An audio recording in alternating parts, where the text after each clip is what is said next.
Three people are in hospital after a mass shooting at an Arizona shopping mall. The suspect, a 20-year-old man, tells prosecutors he did it because he's an incel, slang for involuntary celibate. It's an online subculture made up chiefly of socially isolated, romantically unsuccessful young men. The understanding from an incel, strictly from an incel perspective, is that you essentially need a revolution to change the relationships between men and women, which they feel have been wrong or made to be wrong, essentially since women's liberation. And that that needs to be changed. And the primary way that revolution will happen socially is through acts of violence. The Arizona shooter is just the latest in a string of attacks tied to incels.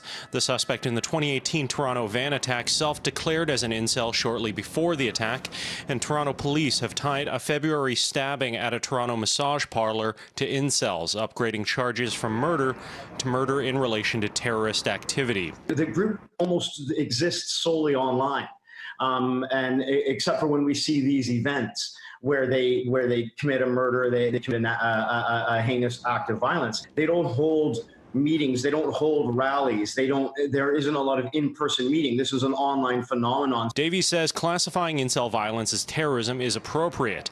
Incels have specific grievances and try to use violence to create fear with the aim of addressing those grievances.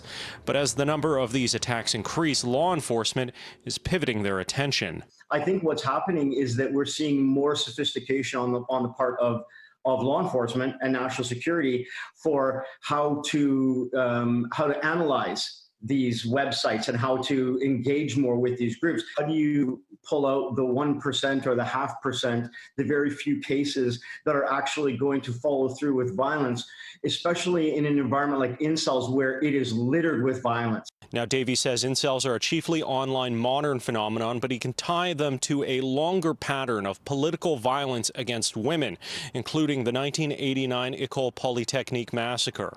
Women in Canada remain at unique risk of gender-based violence, as reports of domestic violence also increased during the COVID-19 lockdown.